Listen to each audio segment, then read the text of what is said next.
Amados irmãos, nós estamos aqui nesse nosso primeiro encontro, nosso primeiro vídeo do EBD Views, cujo propósito, objetivo é nós falarmos sobre os gráficos, né?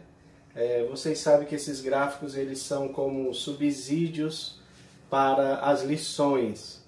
Primeiramente eu quero agradecer aos irmãos que são membros, irmãos tanto do grupo, do Facebook, quanto também do WhatsApp. Quero agradecer pelas palavras dos irmãos, palavras de incentivo, que nos dá força para a gente continuar. Gostaria também de falar um pouco sobre essa questão da importância desses gráficos, irmãos. Eu tenho formação em design gráfico, ilustração, e eu quero dizer para vocês que eu valorizo bastante essa questão da imagem, né? Eu digo sempre que a imagem é como se fosse o primeiro idioma, ou o idioma universal, né? Onde todos conhecem as imagens, né? Claro que em cada idioma vai ter a sua nomenclatura, mas a imagem que aparecer ali, ela será uma imagem universal. Então, entendendo esse princípio, nós entendemos também o princípio do que os gráficos, ou como chamam hoje de pensamento visual, né?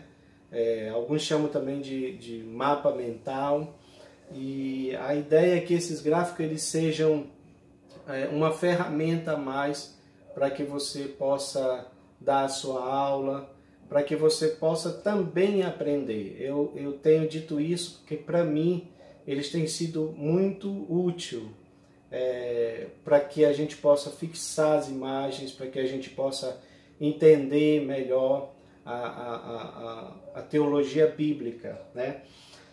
E aqui nós temos esse gráfico que eu fiz, que eu sempre digo para os irmãos, né, explicando como é que você pode fazer. Ele está sendo impresso em duas partes, e a gente imprime em duas partes, depois cola, né? Nesse caso aqui eu fiz um gráfico um pouco com uma folha um pouco mais grossa, gramatura, e aí permite que você possa manusear ele melhor. Uma outra coisa que eu queria dizer para os irmãos como uma dica para os gráficos é a questão da leitura dos gráficos, da direção, do direcionamento da leitura. Nesse caso aqui, esse gráfico ele é um gráfico esboço, porque ele está mostrando o esboço da lição, né? Ele é importante porque você vai se basear nos tópicos da lição e você vai se basear nos subtópicos da lição. Você vai ter aqui o textuário, a verdade prática, ou seja, é uma forma para você se basear no que está aqui, não fugir do assunto também. Mas tem um outro gráfico, esses outros gráficos eles são mais voltados para subsídios, né? Eles são para nos dar assim, aquele suporte para os gráficos que nós mostramos no grupo. Esse caso aqui, esse gráfico é sobre a pecaminosidade humana, tá? Vai mostrar também aí no vídeo a tela cheia para você poder se basear, para você poder ver melhor. Embora eu sei que os irmãos já tenham baixado, né, dos grupos, tanto do WhatsApp quanto do Facebook. Tá bom, irmãos? Lembrando aos irmãos dessa questão da leitura, tá? Da leitura. Eu falei para vocês aqui que esse gráfico, a leitura dele, nesse caso aqui, é da esquerda para a direita, de cima para baixo, tá? Então você vai fazendo, é uma leitura simples. Mas quando você vem para cá, para esse outro, inclusive esse gráfico aqui, ele deu muito trabalho, né, para fazer, justamente para a gente elaborar e chegar nesse resultado. Então você tem aqui uma leitura que é de baixo para cima, né, no sentido horário, tá? Então você vai fazendo essa leitura aqui do gráfico, tá bom? Vai iniciando daqui e vai indo até chegar lá no final, tá bom? Essa é uma leitura. Não quer dizer que todos os gráficos terão esse direcionamento, tá? Mas eles são importantes você entender isso para poder explicar melhor para o seu aluno, tá bom? Esse gráfico aqui, irmãos, eu gostaria de falar com vocês, ele vai aparecer também aí para os irmãos. O título dele é sobre pecaminosidade humana, tá? E está em Romanos 3:23. Porque todos pecaram e destituídos estão da glória de Deus. A nossa última lição fala sobre isso, sobre o homem perfeito. E vocês sabem que esse assunto ele é muito complexo, né? Inclusive divide opiniões, porque tem pessoas, teólogos ou mesmo pessoas que estudam o tema, que dizem que você, o crente, uma vez salvo, ele não tem mais possibilidade de pecar, né? E aí nós vamos ver isso, né? Se é de fato dessa forma, se é de fato desse jeito. A lição, ela trata sobre isso, porque está falando do homem perfeito, mas nós entendemos pela palavra de Deus que essa perfeição, que essa estatura de varão perfeito ainda é algo a ser alcançado. Por isso que esse gráfico ele começa mostrando o homem pecador, né? Aí tem uma ilustração de uma grávida, de uma criança, de um bebê. O texto de Salmo 51:5 fala sobre isso, que nós somos formados em iniquidade, ou seja, fomos formados, fomos criados em pecado, né? E nós nascemos em pecado, crescemos em pecado, tá? Em Romanos 3:12, tá? Quando diz que não há ninguém que pratique o bem, não existe uma só pessoa que faça o bem.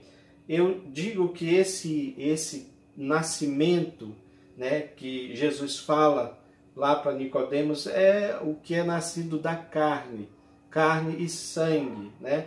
Costumo dizer que este é um nascimento errado. Por que errado? Porque nós já nascemos em pecado, né? Herdamos do nosso pai Adão. Estudamos sobre isso na lição, em todas as outras lições falamos sobre isso. Então é um nascimento que não é um nascimento correto, digamos assim, nesse sentido, porque nós já nascemos em pecado. Daí a necessidade de um novo nascimento. Então, você seguindo adiante no gráfico, você vai entender também que ele fala um pouco sobre o homem carnal, né? O homem carnal, que Jesus fala em João 3:6, que é nascido da carne, é carne. Então está falando do homem carnal. O homem carnal é aquele que é dominado pelos desejos da carne.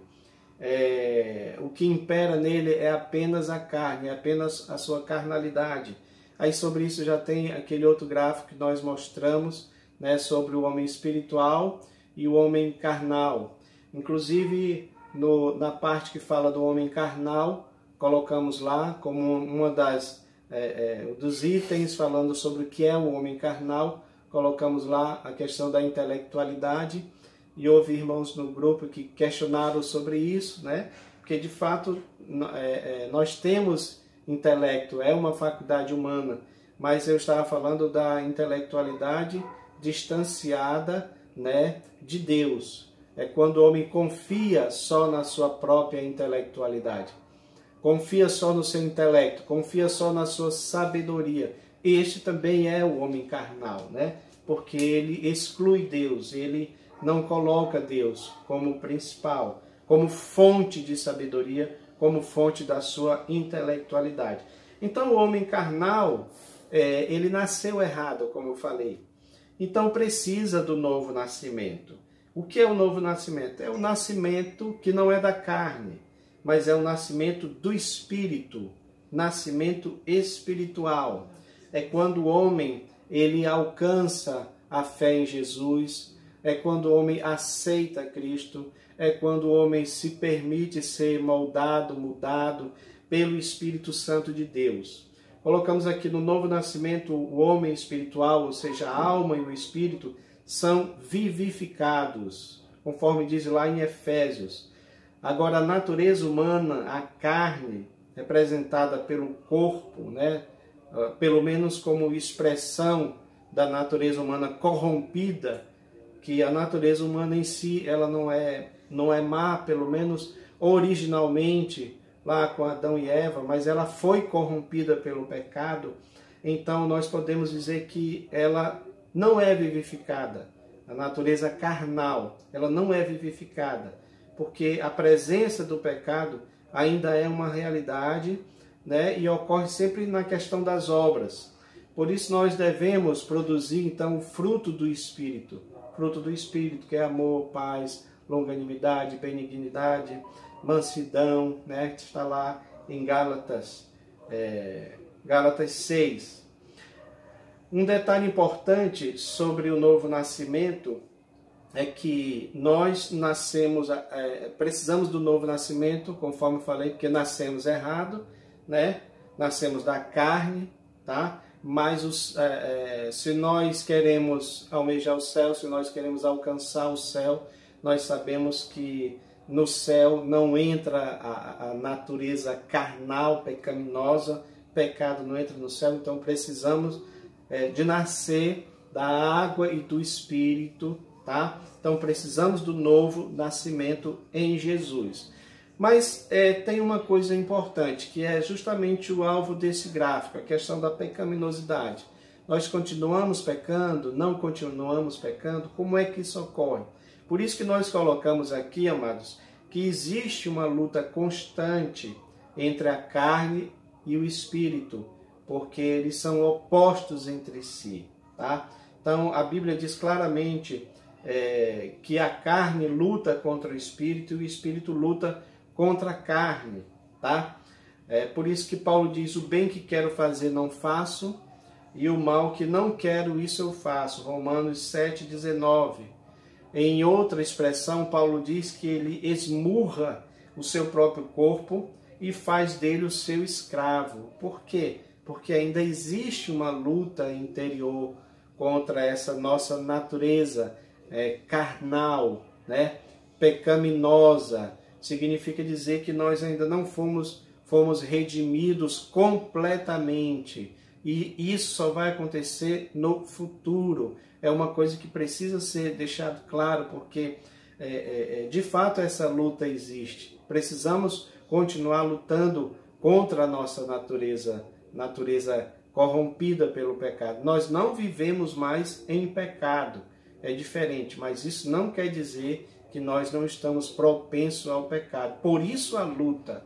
E por isso a necessidade de nós sermos mudados completamente no final, quando ocorrer a glorificação, né?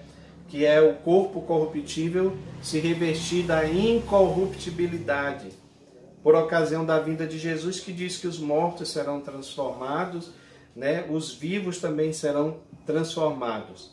Em 1 Coríntios 15, 23 fala sobre isso, né? É necessário que aquilo que é corruptível se revista da incorruptibilidade e aquilo que é mortal se revista da imortalidade. 1 Coríntios 15, 53. Que é quando vai acontecer a glorificação final. Tá bom, irmãos? Aí, tudo isso que é carnal, tudo isso que é corruptível, ele vai ser transformado num corpo glorioso. Como Paulo diz, aquilo que é mortal se revestirá do imortal. Aquilo que é corruptível se revestirá do que é incorruptível. Por isso que Paulo falava que esmurrava o seu próprio corpo para chegar a essa estatura de varão perfeito, que é justamente quando ele se pronuncia, né? Quando, porém, vier o que é perfeito, o que é imperfeito desaparecerá. Ou seja, quando Cristo, que é perfeito, quando ele vier na sua glória, aí sim, tudo isso que é pecaminoso, tudo isso que nós estamos atrelados, né? A nossa natureza carnal, pecaminosa, ela vai ser completamente mudada, ela vai ser completamente transformada por Jesus na ocasião da sua vida, tá bom? Então, eu quero só dizer para os irmãos que nós temos outros gráficos ainda que falam sobre esse assunto, tá? No nosso gráfico da lição 13, nós temos aqui falando do novo nascimento. Aí nesse que eu expliquei para os irmãos, fala sobre isso, né? Que não é um nascer carnal, mas é um nascer do Espírito, é um nascer de Deus, é um nascer do céu, tá? E é aí que nós somos transformados nesse novo nascimento. Nascimento do Espírito. No tópico 2, você tem aí falando sobre a justificação. Nós fizemos um gráfico também, que eu acredito que os irmãos baixaram. É um gráfico que fala sobre a justificação do homem. Inclusive, nós fizemos de maneira bem didática, mostrando como se fosse uma espécie de tribunal, né?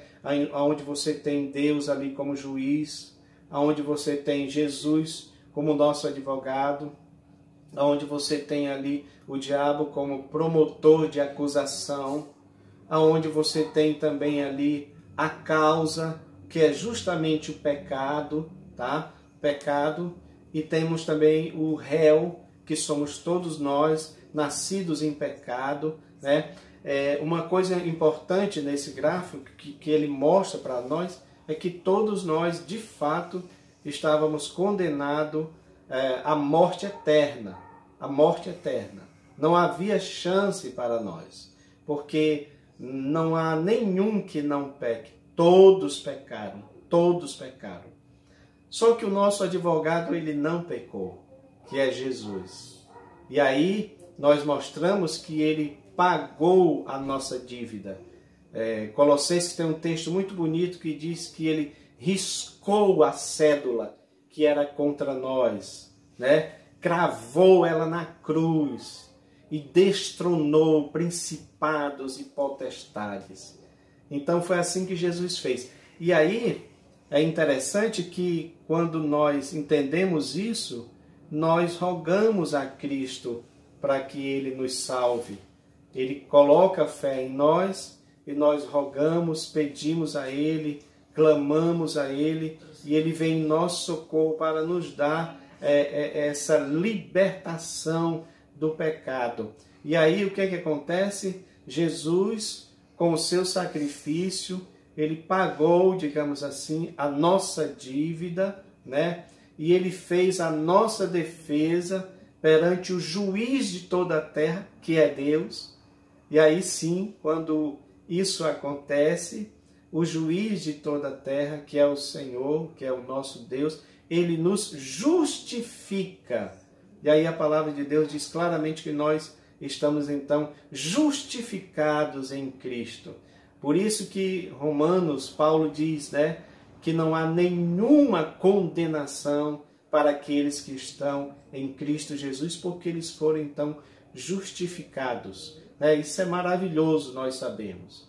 Porque aqui na terra, nós sabemos pelo próprio título que diz aqui, né, existe uma inutilidade da justiça humana. A justiça humana, ela é falha.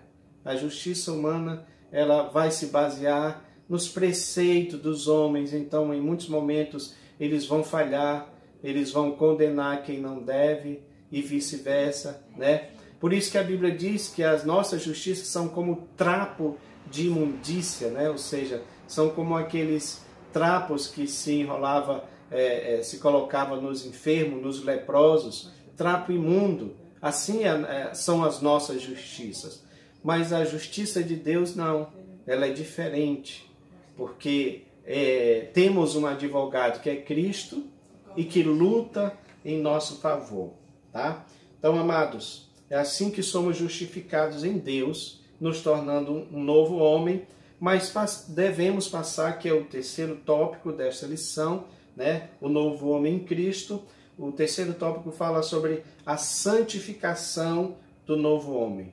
Então, nós precisamos entender que, embora nós fomos alcançados por Cristo, fomos perdoados por Jesus, mas nós estamos nessa luta constante, que foi o que mostramos naquele gráfico que falava sobre a pecaminosidade humana.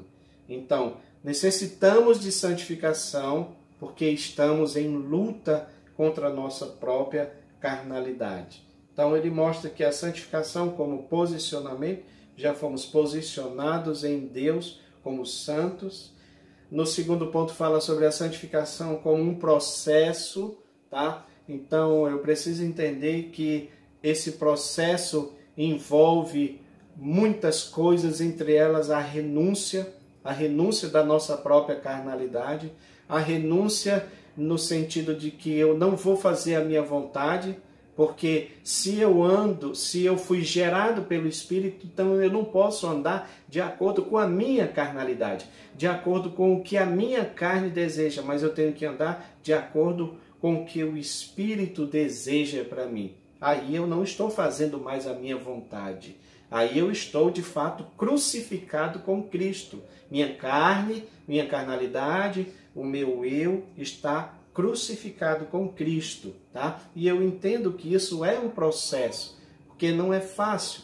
Não é fácil nós crucificarmos o nosso próprio eu. Então, no terceiro e último ponto diz que a santificação é a vontade de Deus do novo homem. É a vontade de Deus realizada no novo homem. Porque um detalhe importante, irmãos, eu quero encerrar essa palavra com digamos assim, uma analogia muito simples.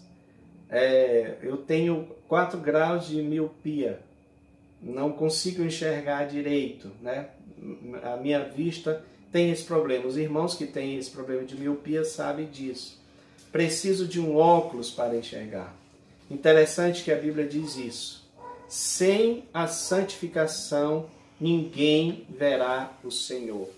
Então, de certa forma, eu sempre digo que a santificação é os óculos do crente, os óculos do salvo. Por quê? Porque ele precisa dela para poder enxergar o Senhor. Por isso que nós precisamos deixar que o Espírito Santo trabalhe em nós, santificando o nosso homem interior, fazendo com que as obras mortas, as obras da carne sejam mortificadas a cada dia, a cada momento, e assim a gente vai se aproximando cada vez mais de Deus, tá bom? Eu espero que os irmãos tenham entendido, que Deus abençoe e até o próximo vídeo, se Deus quiser. Amém.